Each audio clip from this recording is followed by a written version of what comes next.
Amigas e amigos, as eleições presidenciais de 2018 são as mais complexas da nossa história porque elas têm um vício de origem. Elas foram viciadas em corrupção e manipulação desde que começou a marcha golpista, e aí a gente pode ter também uma gradação desta marcha, porque ela foi deflagrada a rigor desde que o ex-presidente Luiz Inácio Lula da Silva pisou no Palácio do Planalto como presidente da República em 2003. Logo em seguida começou aí a farsa do mensalão, aquela campanha, né, tentaram derrubar ele antes das eleições de 2006, da reeleição. Enfim, a chama do golpe lambeu as paredes do Palácio do Planalto, né? Vários fatores aí contribuíram para que essa marcha fosse rechaçada naquele momento. Depois veio a eleição da presidenta Dilma, a reeleição, começou todo aí o processo da marcha golpista propriamente dita, quando eles viraram a Globo, né? A Rede Globo virou aquela marcha, aquelas manifestações de 2013, pois aí os grupos que eles vinham instrumentalizando há muito tempo, os cachorros loucos aí da vida, MBL da vida, antagonista da vida, essas coisas todas, esses grupelhos fascistas movidos à corrupção, né? Enfim, tem todo um processo aí que a gente pode identificar o vício. E isso foi viciando, ficaram viciados em corrupção e manipulação. A Operação Lava Jato, o que é? Se não a essência da corrupção, conforme eu tenho mostrado aqui, demonstrado, comentado e analisado de um ponto de vista histórico, ideológico, de classe e tudo mais. É o epicentro da corrupção. Portanto, essas eleições estão contaminadas por esse vício, são eleições viciadas desse ponto de vista. Aí quando a gente vê essas movimentações todas por aí, essa história de Centrão aí que foi para o Alckmin, né, o Ciro Gomes tentando compor aí mais para a esquerda, tentou com o Centrão, né, e tem as candidaturas aí mais identificadas com a esquerda, que é a Manuela Dávila, pelo Partido Comunista do Brasil, PCdoB, e o Boulos, Guilherme Boulos, pelo partido, o PSOL. São, enfim, aí as candidaturas, as composições que demarcam bem os campos. Esta questão do centro é preciso observar com muita atenção. Eu tenho falado aqui que o centro não fica no centro. O centro vai para a esquerda ou vai para a direita, de acordo com as circunstâncias, de acordo com os movimentos que são feitos. Esse dito centrão aí tem partidos claramente de direita, né, com vínculo de direita. Agora, é necessário que a gente compreenda que o centro existe concretamente. Não é o centro físico, são ideias que ficam ali oscilando para lá e para cá de acordo com as circunstâncias. Ou não foi fundamental o centro para que o ciclo democrático e progressista ganhasse musculatura e fizesse as transformações que foram feitas aí com os ex-presidentes Luiz Inácio Lula da Silva e a ex-presidenta Dilma Rousseff? Claro que foi. Criou, pelo menos neutralizou um setor importante que depois, quando foi para a direita, foi nesse processo golpista que a gente está vendo aqui. Quer dizer, os movimentos políticos precisam ser observados com muita atenção. O pêndulo, como é que ele se movimenta? É uma guerra, né? Que eu tenho falado aqui, as táticas militares servem muito para a gente compreender as táticas políticas, né? As interlocuções que são necessárias. Neste momento, por exemplo, para se enfrentar o golpe, não cabe nenhum tipo de sectarismo, né? Entre aspas, purismos. A gente vai ver, analisar o que são esses puristas, essa frente pau na roda que eu tenho falado aqui, né, de esquerdistas. Então a gente vai analisar, mas chega-se onde? É a tal da esquerda da ferradura, né? Ela se imagina longe da direita, mas a gente vai analisar, vai caminhando. Eu estou longe da direita, estou ficando cada vez mais longe da direita. Na verdade está se aproximando. Os extremos acabam quase que se encontrando ali. Essa esquerda ferradura, isso não leva a nada, leva a aproximação com a direita. Portanto, uma frente, numa circunstância como essa, ela tem que ser ampla mesmo, né? Bastante, muito ampla. Porque é a velha tática militar, né, que eu repito, serve a tática política, de isolar o inimigo principal. Qual é o inimigo principal? Definir quem é o inimigo principal. E se a gente puder fazer ali fissuras no campo adversário, ótimo, melhor ainda. Quanto mais dispersos eles estiverem, quanto mais confusão existir entre eles, melhor para quem está enfrentando, né, a direita, enfrentando eles. Isso é mais ou menos elementar. É por isso que tem aí esta dificuldade, neste momento, de se fazer, né, a unidade eleitoral, da tática eleitoral. Porque ainda há uma incompreensão muito grande do espectro do golpe, o que vem a ser esse golpe, o seu sentido ideológico, o que é mesmo. Não são eleições naturais, normais, dentro dos preceitos democráticos, constitucionais. Quem estiver pensando isso, achando que vai ganhar eleições, que vai governar, né, que as coisas vão ocorrer dentro do que a mídia diz, do que a direita diz, né, tem a Constituição, vai ter eleição, é centro com a direita, extrema esquerda, isso tudo é balela. Acreditar nisso é fazer a política burguesa, dos burgueses, da direita. E é nesse sentido que eu digo aqui que a frente esquerdista é a frente pau na roda. Não evolui, não avança, não chega à profundidade do golpe, do processo histórico que nós estamos vivendo. Alguns dados aí para ilustrar. Eu tenho comentado muito aqui o que é o epicentro do golpe. A gente tem que entender isso de um ponto de vista ideológico, de um ponto de vista histórico, de um ponto de vista de classes, para fazer exatamente essas movimentações. Isolar o inimigo, isolar o golpe. E no golpe não pode ter dissidência? Claro que tem. Todos os golpes têm dissidências. E aí a gente fala, não façam dissenso aí não. Se unam aí vocês, que são golpistas, em bloco, e a gente fica aqui também, em bloco, né, combatendo vocês. Faz sentido? Né? Na cognição social isso faz sentido? Nenhum, absolutamente nenhum. Tem dissidência lá? Tem dissenso lá? Oba! Você está contra o golpe? Opa, vem pra cá, nós estamos aqui lutando contra o golpe. Chega mais. Óbvio. É óbvio. Como é que se ganha uma batalha? Como é que se ganha uma guerra? Questão de cognição social. Por isso que eu falo que é frente pau na roda. É isso, analisar o sentido do golpe. Essa história, por exemplo, das negações aí dos pronunciamentos do ex-presidente Lula. Está aí um sintoma claro. Né? O bloco, aí o centro do golpe, blocado, né? Para exatamente impedir, porque uma frente, seja ela qual for, ela passa necessariamente pelo Lula, claro que passa. Aliás, o Lula deveria estar ali no centro das articulações desta frente. Não está por circunstâncias diversas, inclusive porque, né, tem exatamente essa necessidade dele se defender desta bestialidade aí, da sua prisão, da sua condenação. Agora, é necessário essa compreensão maior, quer dizer, formar esta frente maior que transcende a questão dos partidos, né, transcende o processo eleitoral. É o futuro é o Brasil, o futuro do Brasil, do povo que está em questão. Isso só se resolve com um processo político que derrote o processo político golpista. Por isso que eles não querem que o Lula fala. É evidente, são flagrantes violações aí da Constituição, enfim, de tudo. É a natureza do Tribunal Moro, do Tribunal Lava Jato. Os habeas corpus, por exemplo, eles ficam negando um atrás do outro. É impressionante. Não tem mérito, eles não analisam mérito. Quem tiver dúvida é só pesquisar aí. As desculpas são as mais esfarrapadas possíveis para negar habeas corpus para o Lula. Eles não entram no mérito. Uma hora é uma coisa, outra hora é outra. Assim, artificialidades, manobras. Né? A gente pode também observar isso, né, nessa questão que eu falo aqui sempre da geopolítica. Achar que não tem geopolítica nessas eleições, nesse processo viciado, é cair na mais absurda ingenuidade política. Não é à toa que eles ficam falando agora da Nicarágua, estão em cima aí querendo a oposição do PT, do PCdoB. Né? Aí não cabe vacilo, não cabe vacilo. O que eles estão fazendo na Nicarágua é a mesma coisa que eles estão fazendo na Venezuela. Aliás, o jornal o Globo faz um editorial hoje que a Nicarágua não pode se transformar numa nova Venezuela. Olha aí. O que eles estão fazendo na Nicarágua, o que eles estão fazendo na Venezuela, ensaiaram também já na Bolívia, agora recentemente, em outros tempos, também na época da farsa do Mensalão, tentaram lá também, fizeram em Honduras, fizeram no Paraguai, fizeram na Argentina. Não, o que eles estão fazendo é lava-jato, puro lava-jatismo.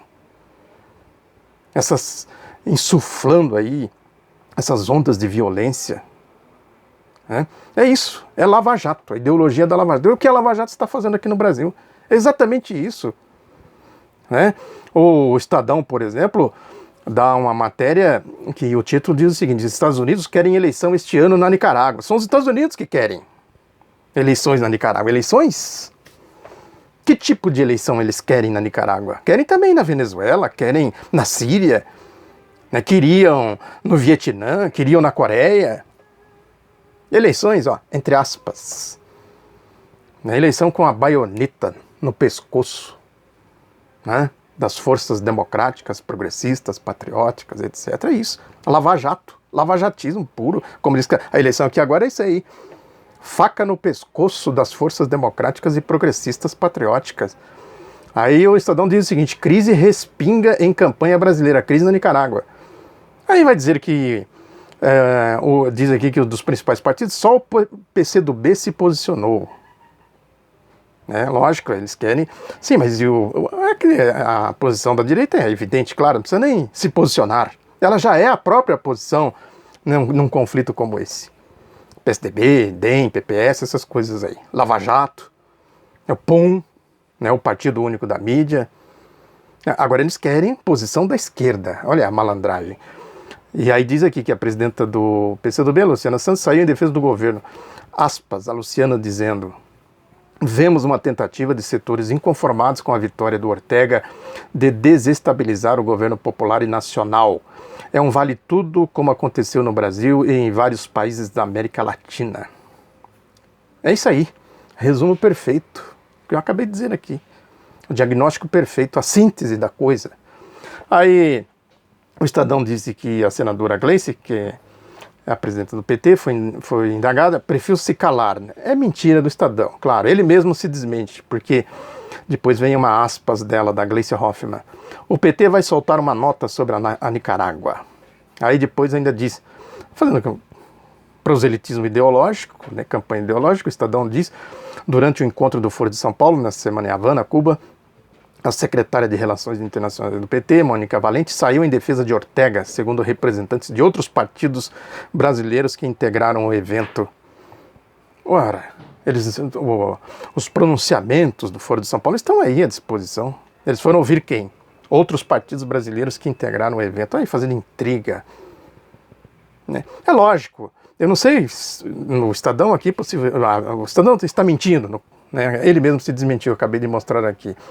Agora, é preciso sim um pronunciamento efetivo aí do PT, de todas as forças democráticas e progressistas, em defesa da democracia, da soberania, dos países, dos povos e tal. Por que os Estados Unidos querem eleições na Nicarágua este ano? É isso, né? É importante. Por que querem eleições aqui no Brasil nesses termos viciados em corrupção e manipulação lavajatistas? Outro sintoma aí da manipulação está no Valor, que também é Valor Econômico, jornal, que é do grupo do Globo. Diz que o PT é o único grande partido a não assinar acordo contra fake news. Se for assinar acordo contra fake news, tem que começar fechando o PUM. Isso é fake news de verdade. O resto é fake, de fake. Essa história de fake news é censura. Claro que tem até as agências aí, dos grupos de mídia. Agora tem as agências que vão procurar fake. É uma piada, É piada, é isso, Manipulação pura. Eles mesmos, é igual a Lava Jato, eles mesmos se auto-vigiam, se acompliciam. A mesma coisa da Lava Jato, do Tribunal Lava Jato, Tribunal Moro, o espectro da Operação Lava Jato. Aí diz aqui que 1 mês e meio depois do Tribunal Superior Eleitoral elaborar um acordo com os partidos contra a disseminação de notícias falsas na internet, as chamadas fake news. O PT é a única grande sigla que ainda não subscreveu o documento. Quem propôs esse acordo é o Luiz Fux. A mando de quem? Adivinha? De quem? Globo. Fake news? A Globo querendo combater fake news? Seria trágico se não fosse cômico, ou são as duas coisas ao mesmo tempo, Também, nessa questão, aí os comportamentos do Tribunal Moro, as atitudes que eles tomam, as decisões. Essa questão da Cláudia Cruz, que eu tenho falado aqui muito, né, que é a 8ª turma do Tribunal Regional Federal, lá da 4ª Região, lá dos Três Patetas, aqueles famosos, condenou nesta quinta-feira, tal jornalista Cláudia Cruz, mulher do deputado cassado Eduardo Cunha, 2 anos e 6 meses de prisão por evasão de divisas. Aí diz, a pena deverá ser cumprida em regime inicial aberto, substituída por restritiva de direitos. Mesmo com a condenação, a defesa de Cláudia Cruz considera que a decisão foi positiva. Claro. Cadê o dinheiro? A conta, quem foi investigar a conta? Diz que ela gastou $1 milhão, não sei o que, em cartão de crédito. Diz que nessa conta tem $1,5 milhão. Sim, pega lá a conta. Ô, gente, trabalhar eu, Lava Jato. Como é que é o negócio? Cadê o dinheiro? O dinheiro é do povo. Vocês não disseram que não condenaram? Aí tal, devolve o dinheiro pro povo. Aí $1,5 milhão. Como é que é? Vai ficar aí dormindo no ponto? Como é que é a história? Aí vem a explicação. Segundo a denúncia, ela era a Cláudia, né, era a única controladora de uma conta registrada e tal. Aí diz, em primeira instância, o juiz Sérgio Moro, da 13ª Vara Criminal de Curitiba, absolveu a jornalista das acusações de lavagem de dinheiro e evasão de divisas. Doutor Sérgio Moro, não é à toa que ele está escondido pela mídia depois dessa pataquada aí do alvará de soltura do Lula, do desembargador Rogério Favretto. Não é à toa. Olha aí, patetice. Qual a explicação do Moro para absolver a Cláudia Cruz? Qual? Como é que é? Cadê o PUM? Explica aí, ô Partido Único da Mídia. Explica essa. Seus enrolões. Não me venham com churumelas, isso é concreto. Tem dinheiro, tem conta. Vocês disseram. Vocês têm. Disseram que tem. Cadê? Se vocês disseram, dê conta disso. Como é que é a história? O Lênio Streck, eu falo sempre dele aqui, jurista, né, ele põe o dedo nessa ferida aí, jurista conceituado, né, muito denso, ele escreve em artigos densos, tem um juridiquês e tal, preciso ler com muita atenção, porque o juridiquês não é fácil de entender, mas um trechinho aqui, ele diz o seguinte, um artigo dele na revista Consultor Jurídico, que ele diz que a decisão do desembargador Favretto somente poderia ser desconstituída dentro das regras processuais. Não é Tribunal Moro, Tribunal de Exceção. E jamais um juiz, em férias, poderia ter descumprido e armado um verdadeiro tendel em torno do assunto, demonstrando sua total parcialidade. Diz também errou feio o relator desembargador Gibran, que não tinha competência. Evocação é coisa dos tempos da ditadura. A vocação é coisa dos tempos da ditadura. E o presidente do TRF4, desembargador Thompson Flores, que jamais poderia ter decidido como decidiu. É como se ele fosse presidente do STF e passasse a desconstituir, por discordância, os habeas corpus concedidos em plantão ou monocraticamente pelos ministros Marco Aurélio, Toffoli, Gilmar, Lewandowski, Rosa Weber e tal. Bem assim. Aí ele conclui assim, decisão judicial se cumpre. Quem não cumpre comete crime de desobediência. Não são eles mesmos que vivem aí dizendo que decisão judicial não se discute e se cumpre? Decisão judicial, seus doutores, cumpra-se. Mas é isso, né? É tribunal de exceção, Freisler, nazista, fascista e tudo mais. É importante, aí entra, vejam como a coisa é muito descarada, né? É muito descarado. Como o Grupo Globo manipula tudo isso, e consequentemente o PUM, o Partido Único da Mídia. Está na capa da revista Época, do Grupo Globo hoje, e é isso, nesses veículos do Grupo Globo não dão, né, como se dizia antigamente, eles não batem prego sem estopa. É para firme, né, para fixar as ideias. Põe na capa Rodrigo Janot, o parlapatão, aquele que tentou dar um golpe no Michel Temer, no presidente golpista Michel Temer, um golpista tentando dar golpe no outro golpista. Naquela patetada que eu comentei muitas vezes aqui. Aí põe ele lá na capa. Eu selecionei algumas perguntas muito sintomáticas do que é o Tribunal Moro, o Tribunal Lava Jato. Esse Rodrigo Janot é um serviçal da Lava Jato. Serviçal. Foi lá na Colômbia, disse que ficou 6 meses lá na Colômbia, dando aulas sobre como combater a corrupção. Por que na Colômbia? O que estaria por trás de tudo isso? Olha aí a lógica da Nicarágua, da Venezuela, da Lava Jato. Olha aí. Algumas perguntas. Diz aqui a Época, né? Perguntas, entrevista chapa branca. Perguntas chapa brancas. A época diz, é possível que o sistema político atacado pela Lava Jato tenha se reorganizado para se defender o sistema político, olha aí, a classe política, a Lava Jato é do céu, o bem contra o mal, essas coisas que eu falo sempre aqui.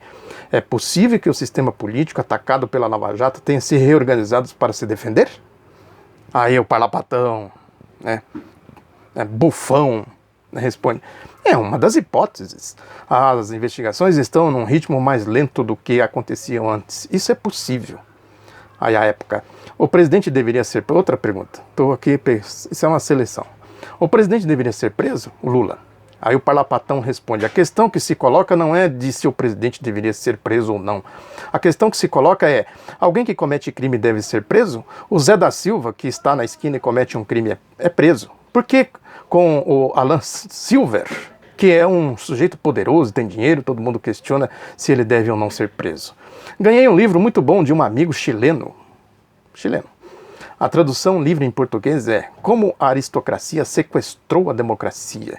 Estamos como a democracia sequestrada por uma aristocracia bandida. Não toda ela, mas bandidos se inseriram nisso e sequestraram a democracia. Esse tipo de coisa não tem de ter. Esse tipo de coisa não tem de ter. Sim, mas e a pergunta? Responda a pergunta. Olha aí, proselitismo, fake, enrolation e tudo mais. Aristocracia. Quem é aristocracia? Quem é aristocracia? O que vem a ser? O Lula é aristocracia? Um cabeça chata? Né? Nordestino, comedor de farinha, como se diz por aí, né? Como eles tentam dizer. É o demiurgo de Garanhuns. Querendo dizer, chegou um pau de arara aí. Esse é aristocrata, viu? Ele veio lá de Garanhuns, um pau de arara. Veio aristocrar aqui em São Paulo. Olha aí, a malandragem, né? O que é a fake news, aí prossegue ainda a revista. A Lava Jato atingiu todas as forças políticas, o senhor acredita nisso? Aí ele responde, todas? Me fale uma que não. Aqui daria uma... Não tem como não dar uma gargalhada de uma resposta tão imbecil como essa, tão malandra, é tão fake como essa. Aí a revista pergunta, malandragem da revista aqui, ó. Por que ninguém do PSDB está preso? Aí o parlapatão responde, não sei, tem de procurar o judiciário. Como não sabe? Ué, não sabe? Mas a gente tem um senador importante do PSDB, Aécio Neves, que teve 53 milhões de votos na eleição passada e que era o virtual futuro presidente do Brasil, com denúncia admitida no Supremo. A Lava Jato não pertence a mais ninguém, virou uma força, é uma onda. Olha aí. Eu falo não é à toa, né? Não falo por falar. Ela está indo. São processos com marchas e contramarchas mesmo, o sistema reage. Agora dizer que a Lava Jato vai acabar, não sei não.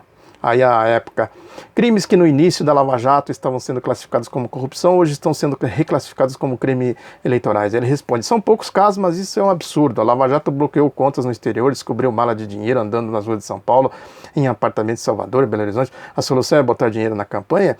Sim, mas qual é a solução? O que a Lava Jato fez efetivamente? Descobriu? Mas sim, e daí? A Lava Jato, a época aqui fazendo escada para a Operação Lava Jato. Aí prossegue aí falando nessa questão da acusação de que a Lava Jato tem uma linha moralista, né? Qual é a resposta do senhor para esta crítica? Aí ele diz, estudos de cientistas políticos sérios revelam que sérios, tem os sérios e não sérios, os sérios são os deles, do céu, revelam que quanto mais dinheiro em campanha, mais cadeira você obtém na eleição. Isso é claro, isso é óbvio. Por que eles não querem acabar com o financiamento privado de campanha? Por que não institui o financiamento público com regras claras e tal? Por quê? Aí, ó, fake news.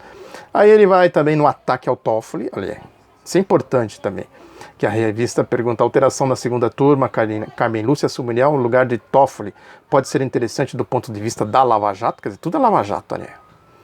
Aí ele responde, acho que pode, a alteração na segunda turma vai levar a um outro arranjo de ideias na segunda turma. Aí vai levar a segunda turma para a terceira turma, que é a terceira turma lá do Grupo Globo e tal. Aí a revista ainda prossegue, alvos da Lava Jato tentaram atacar o senhor em sua vida pessoal, aquela tese deles, o Moro já foi ameaçado, o Breta já foi ameaçado, o Fachin foi ameaçado e tal. Agora quem está ameaçando? Quem? Raimundo Nonato? Proselitismo. Ele diz aqui, a resposta é típica de frase de porta de banheiro de rodoviária, como aqueles toscos, obtusos lá, Deltan Dallagnol, Carlos Fernando Santos Lima, lá da Força Tarefa da Operação Lava Jato. A resposta do Janot, que é da mesmo patamar, Moro e tal. Ele responde, quando você recebe mensagem de que sabe onde sua filha trabalha, mora, é um negócio complicado. Eu reagi com tranquilidade até certo ponto. É isso, né? Quem? Por quê? Como? Pegou aí fake news da internet, das redes sociais para justificar isso aqui. Agora, fale. É a tal do mérito que eu sempre falo aqui. Fale, dê consequência no que falam, senão fica proselitismo, fake, propaganda ideológica. Tem um caso aí, também nesse rumo, que é pouco comentado, porque é juridiquês, né? Mas é um caso muito interessante para a gente analisar. Essa questão do Favretto, os setores lavajatistas do Poder Judiciário, o Tribunal Moro, o Tribunal Lava Jato, fizeram uma campanha violenta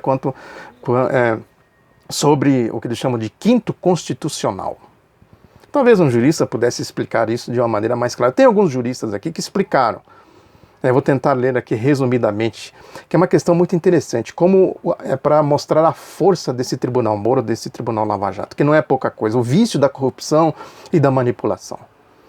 Que é o jurista Fernando Augusto Fernandes, que é advogado criminalista, doutor em ciência política, sócio da Fernandes Advogados. Ele escreveu na revista Consultor Jurídico. Ele diz que a recente polêmica em relação ao quinto constitucional estabelecida pelas associações conservadoras de magistrados que defendem o ingresso na magistratura exclusivamente por concurso público e a extinção da nomeação de desembargadores e ministros através desse sistema merece atenção. Prossegue ele, trechos eu estou pegando aqui. A Associação Nacional dos Magistrados Estaduais publicou em 11 de junho um manifesto contra o quinto constitucional. Quinto constitucional, ele diz aqui que democratiza, que são advogados de carreira que entram lá como desembargador, juiz, etc. Ele diz, a preocupação, de acordo com o presidente da referida associação conservadora, seria que a prestação jurisdicional pode estar sendo entregue a pessoas cuja capacidade é altamente questionável. Olha aí. Os outros são... Questiona os outros. Eles são... É isso aí, né? Tribunal Moro, Tribunal Lava Jato. Aí o jurista Fernando diz aqui, Fernando Augusto Fernandes, ele diz aqui, para esclarecimento, os juízes de primeira instância, assim como os membros do Ministério Público, ingressam na carreira por concurso público. Por sua vez, os juízes de segunda instância, desembargadores que oficiam nos tribunais de justiça e tribunais federais, são compostos de 4/5 de juízes de carreira promovidos e 1/5 de membros do Ministério Público e advogados. A escolha do desembargador oriundo do quinto constitucional é feita por meio de votação entre profissionais que devem contar com mais de 10 anos de atividade profissional, apontados em lista sextupla pelo Ministério Público ou pela Ordem dos Advogados do Brasil. A lista é encaminhada ao Tribunal de Justiça, que elege uma lista tríplice e a encaminha ao chefe do Poder Executivo, conforme em regra esculpida no artigo 94 da Constituição Federal. Pois bem, o objetivo declarado do quinto constitucional é oxigenar as instâncias revisoras com os juízes nomeados fora da magistratura de carreira, é dizer, ao inserir nos quadros dos tribunais juízes experientes na prática do direito, a partir de visões da advocacia ou do Ministério Público, há um ganho em maturidade e sensibilidade na administração da justiça. A prova de concurso é conduzida pelos próprios magistrados. Concurso, que eles estão defendendo aqui, só concurso. Os malandros, né? A Lava Jato. A prova de concurso é conduzida pelos próprios magistrados ou membros do Ministério Público, com pouca participação da Ordem dos Advogados do Brasil. Por outro lado, a profissão de advocacia, pela qual o profissional de direito toma contato com os problemas do cidadão, civis ou criminais, e passa a representá-lo perante o sistema judicial, é o que mais permite que o profissional entenda as mazelas do jurisdicionado. Interessante esse conceito. Entenda as mazelas do jurisdicionado. É através da prática da advocacia que o profissional pode compreender de forma mais ampla o comportamento de diversas autoridades públicas, incluídos os próprios juízes. Juiz não é santo, né? A não ser esses caíram do céu aí da Lava Jato, segundo o Globo.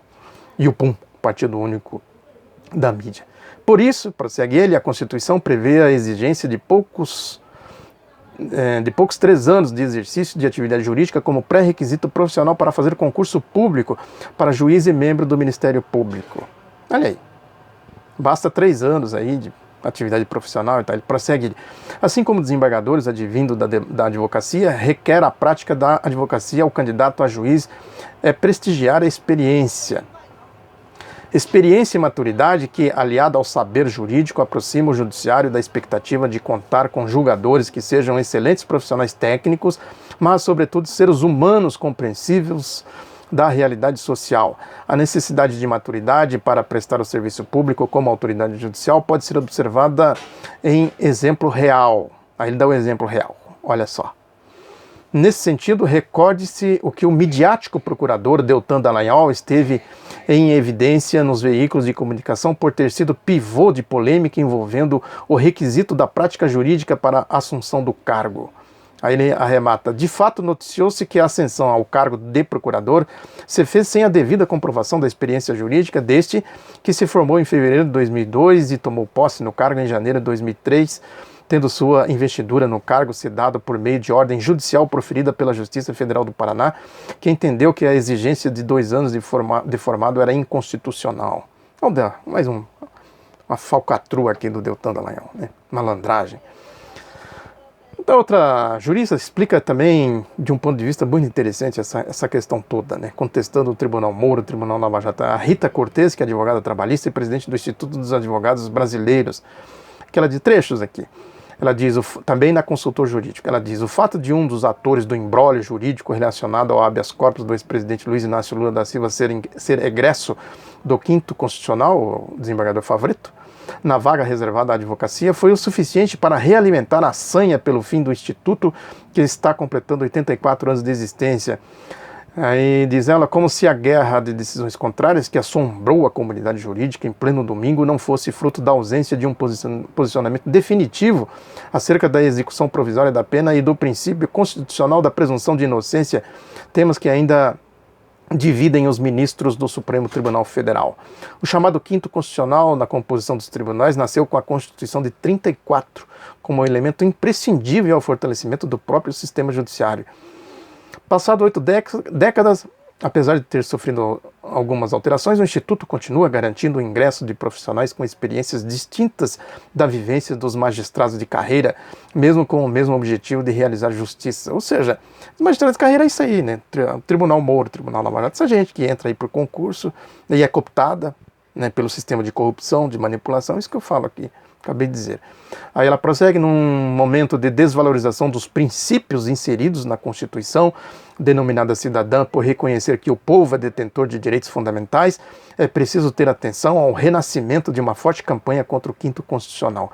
Magistrados de carreira não são escolhidos pela vontade popular, olha aí, mas por meio de concursos de provas e títulos, sendo que alguns sequer tiveram contato com o exercício pleno e efetivo da advocacia. Dallagnol, Sérgio Moro, limitando sua atuação a conhecimentos teóricos, muitas vezes sem experiência de vida pessoal e profissional, maturidade, cultura humanística e vocação para o exercício do cargo. Questões fundamentais. Ideologia, olha aí. Ideologia, né, humanista, de inclusão social.